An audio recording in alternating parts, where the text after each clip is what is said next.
कहानी उस घर की है जहाँ बहू और बेटी को एक माना जाता था, लेकिन फिर। अरे शिखा बेटा, तू रसोई में क्यों घुसी रहती है? जा, रोटी मैं बना लूंगी। नहीं नहीं माँ जी, आप बैठिए, बस सारा खाना बन ही गया है। श्वेता को बोल देती हूँ, वो खाना लगा देगी सबका। सॉरी भाभी, मेरे पास वक्त नहीं है। माँ, मुझे पैसे देना, पार्लर जाना है। हाँ हाँ चली जाना, भाभी को भी ले जाना। वो भी जाने को बोल रही थी पार्लर, पर पहले ना मदद कर दे उसके खाना लगाने में। देख माँ, वो बहू है, उसे बहू रहने देना। इतना सर पर मत चढ़ा भाभी को। श्वेता, ज्यादा मत बोला कर। बहू और बेटी में कोई फर्क नहीं होता है। जा जाकर काम कर। ननद को माँ का भाभी से इस तरह प्यार करना बिल्कुल अच्छा नहीं लगता। वो बार बार किसी न किसी तरह माँ को भाभी के खिलाफ भड़काती रहती, लेकिन कोई फायदा ना होता। एक रोज, अरे बेटे किशन, जा बहू को कहीं घुमा कर ला। सारा दिन घर में काम करती रहती है। हाँ हाँ माँ, हम लोग जा रहे हैं ना गोवा। अच्छा जी, भाभी ने तो हमें बताया भी नहीं। वैसे तो सारी पंचायत करती है, ये गोवा वाली बात क्यों छुपा गई हमसे? अरे क्योंकि उसे खुद नहीं पता था बहन। मुझे टिकट सस्ती मिल रही थी तो मैंने बुक कर दिया। हाँ शिखा, पैकिंग कर ले, संडे हम जा रहे हैं गोवा। दोपहर में शिखा पैकिंग कर रही थी कि सास आ जाती है। ये क्या बहू, साड़ियाँ? अरे गोवा जा रही है घूमने या फिर शादी में मायके हैं? माँ जी, ऐसा कुछ है ही नहीं, समझ में नहीं आ रहा क्या रखूं कपड़े में। अरे तेरी और श्वेता की साइज तो एक ही है। उसके कुछ मॉडर्न कपड़े ले ले, आकर लौटा देना। हाँ माँ जी, ये ठीक रहेगा। शिखा श्वेता के पास जाती है और उससे कपड़े मांगती है। ना जी ना, मैं अपने कपड़े ना दूं। वैसे भी फैल जाएंगे मेरे कपड़े, बहुत महंगे वाले हैं। शिखा मुंह लटकाकर कमरे में आ जाती है तो सास कहती है, चल तैयार हो जा, तुझे मैं शॉपिंग करा कर लाती हूँ गोवा की। बस फिर क्या था, सास बहू निकल जाते हैं मार्केट और एक से बढ़कर एक ड्रेस खरीद कर घर आते हैं। पहले बता देती कि नए कपड़े दिलाने वाली है भाभी को, तो मैं अपने ही दे देती ना भाभी को, मुझे दिला देती नए कपड़े। देख श्वेता, परिवार का मतलब सबके साथ रहना होता है, ना कि सिर्फ अपना सोचना। वैसे भी तुझे अच्छे संस्कार सीखने चाहिए। और रही बात कपड़ों की, तो शिखा, आज से घर पर भी तू मॉडर्न कपड़े ही पहनेगी। कोई जरूरत नहीं है ये साड़ी वाड़ी लपेटने की। अब क्या था, घर पर श्वेता और शिखा एक जैसे रहते। एक बार पड़ोसन आती है। अरे बेटा, अपनी माँ को तो बुलाना जरा, बात करनी है। शिखा सास को बताती है और रसोई में चली जाती है। ये आपकी बेटी बहुत बड़ी हो गई है, इसके लिए एक रिश्ता है, कहो तो बता दूं। ये बेटी नहीं बहू है, घर में सब एक जैसा ही रहता है। वैसे मेरी बेटी भी बड़ी हो गई है, कोई रिश्ता हो तो जरूर बताना। पड़ोसन रिश्ता लेकर उन लोगों के घर आती है। तब श्वेता की होने वाली सास कहती है, तो ये घर है, कितने मंजिल का है? और ये बहू ने आपकी क्या पहन रखा है, जीन्स टॉप? अरे भाई, साड़ी वाड़ी नहीं है क्या इसके पास? देखिए, सर्दी है तो साड़ी में बहू कैसे मैनेज करती, वैसे पहनती है साड़ी भी। देखिए, हम लोग ठहरे पैसे वाले लोग, कोई कमी नहीं है हम लोगों के पास पैसों की, बहुत पैसे हैं, जमीन, नौकर, चाकर, कार, सब कुछ है, लेकिन घर में संस्कारी बहू चाहिए। समझ रही है ना आप?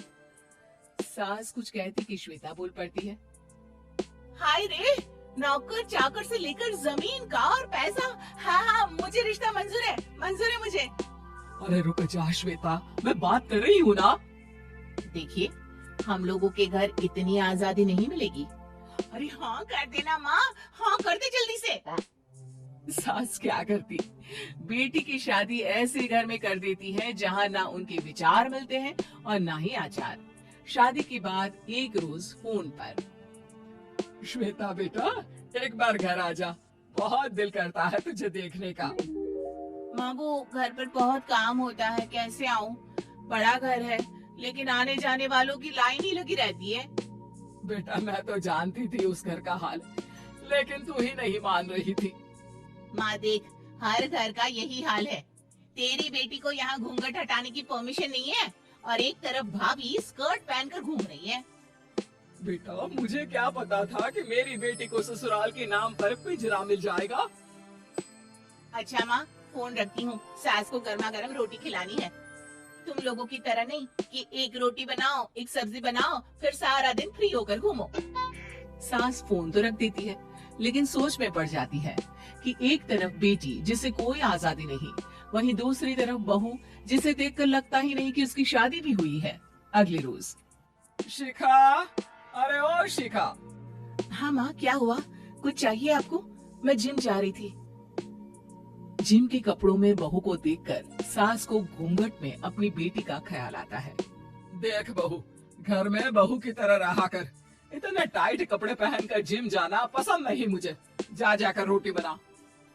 रोटी? माँ अभी तो शाम के 6 बजे हैं, इस वक्त रोटी? अब क्या मेरे खाने पीने पर भी पहरा है? अरे जब मर्जी तब मैं अपने घर में खा भी नहीं सकती क्या? बहू को अजीब लगता है। वो समझ नहीं पाती कि जो सास कल तक इतनी सपोर्टिव थी, उन्हें अचानक से क्या हो गया। वो किचन में जाती है, गरम रोटी के साथ 2 तरह की सब्जी, रायता, सलाद सब लेकर सास के पास आती है। माँ जी, खाना। इतना सारा खाना? राक्षस समझा है क्या मुझे? रोटी मांगी थी मैंने गर्मा गर्म बस। पर माँ जी, रोटी खाते किससे आप? सब्जी तो बनानी थी ना। अरे भूख मर गई मेरी तेरी बहस से। जा जाकर काम कर, अंदर पूरी रसोई साफ कर। बहू अंदर चली जाती है। थोड़ी देर में श्वेता घर आती है। अरे शिखा जल्दी से चाय ला, पकवान बना, मेरी बेटी आई है। अरे नहीं नहीं माँ, ड्राइवर बाहर खड़ा है। मैं तो घर का कोई सामान खरीदने के बहाने यहाँ आ गई हूँ, मुझे जाना होगा। अरे बेटा, पर कितने दिनों बाद देख रही हूँ तुझे, रहने आ जाना 2-4 दिन के लिए। आ जाऊंगी माँ, जब मेरी सास मरेगी तब। मैं तो रोज मन्नत मानती हूँ कि मेरी सास मर जाए तो अच्छा है। अच्छा चल, जा रही हूँ माँ। हे भगवान, कैसे कैसे दिन देखने पड़ रहे हैं मेरी बेटी को। सास अंदर जाती है, जहाँ श्वेता की जिम वाली सहेली का फोन आया होता है। क्या बात है, आज जिम नहीं आई? अरे पता नहीं यार, आज माँ को क्या हो गया अचानक। पर खैर कोई नहीं, लगता नहीं कि मैं अब जिम आ पाऊंगी। शिखा स्पीकर पर बात कर रही थी, जिसे सास सुन रही थी। यार ये सास ना होती ही ऐसी है। मैं तो कहती हूँ बुढ़िया जल्दी मरे और तू आराम से जिए। शिखा को सहेली की बात पर गुस्सा आ जाता है। माँ के मरने की कौन सा बच्चा दुआ मांगता है मोहिनी? आगे से ऐसी बात मेरे सामने मत करना। हमारे घर की शोभा ही माँ है। क्या हुआ जो थोड़ी शक्ति दिखा रही है? उसमें भी कोई ना कोई उनकी भलाई ही होगी। मैं तो कहती हूँ भगवान मेरे जैसी सास सबको दे, जो सिर्फ माँ की तरह है। सास वाली तो कोई बात ही नहीं है उनमें। सास ये बात सुन रही थी। उनकी आंख में आंसू आ जाते हैं कि क्यों वो बेटे की किस्मत में बहू को भी भागीदार बना रही थी। शिखा, अरे ओ शिखा, क्या हो गया? जिम नहीं जाना क्या?